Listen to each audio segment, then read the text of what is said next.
నిరీక్షణతో బ్రతికి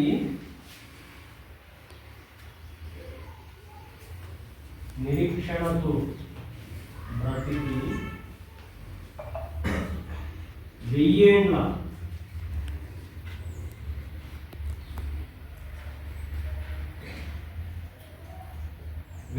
పరిపాలనలో ప్రభుతో ఉండేటట్టు తెలియజేయండి. వెయ్యేండ్ల పరిపాలనలో ప్రభుతో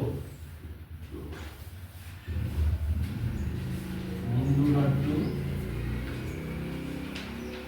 తెలియజేయండి.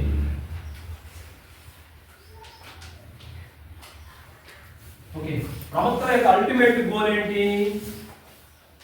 పరలోక రాజ్యానికి ఏమంటే ప్రవక్తల సందేశమైనా ఇప్పుడు దేవుని సేవకుల సందేశమైనా ఏదైనా ఒకటే సందేశం ఏంటి చెప్పండి?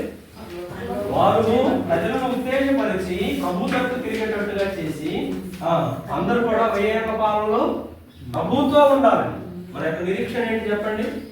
మనందరం కూడా ప్రభుతో సదాకాలము ఉంటామనే నిరీక్షణ. ఆ రోజు ప్రవక్తల యొక్క సందేశము ఇప్పుడు దేవుని సేవకుల యొక్క సందేశం కూడా ఇదే అయి ఉండాలి. అవునా? ఇప్పుడు రకరకాల వస్తాయి, దాని గురించి మనం ఏమి కామెంట్ చేయలేము.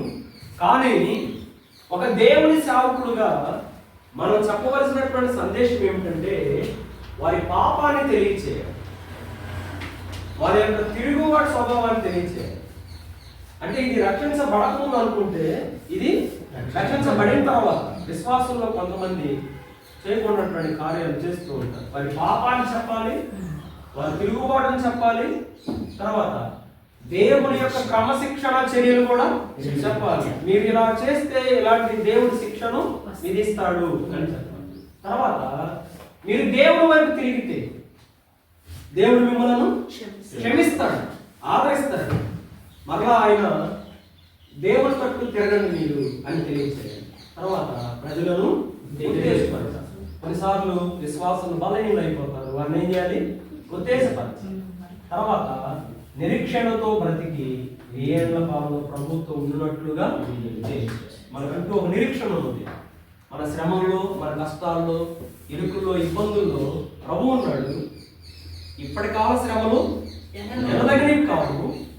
రేపు ప్రభు ఎదుట మెప్పు మహిమ మనకు కలుగుతుంది అనేటువంటి నిరీక్షణతో కూడిన సందేశాన్ని ప్రజలకు మనము అందించాలి. ప్రస్తుతం మన సేవకుల యొక్క పని, మన డ్యూటీ ఏంటంటే 7 మాటలు మనము ఎప్పుడు కూడా గుర్తుపెట్టుకోవాలి.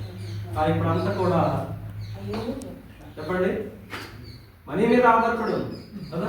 ఎంత పంపించండి, మీ కుటుంబంలో ఆశీర్వాదం జరుగుతుంది.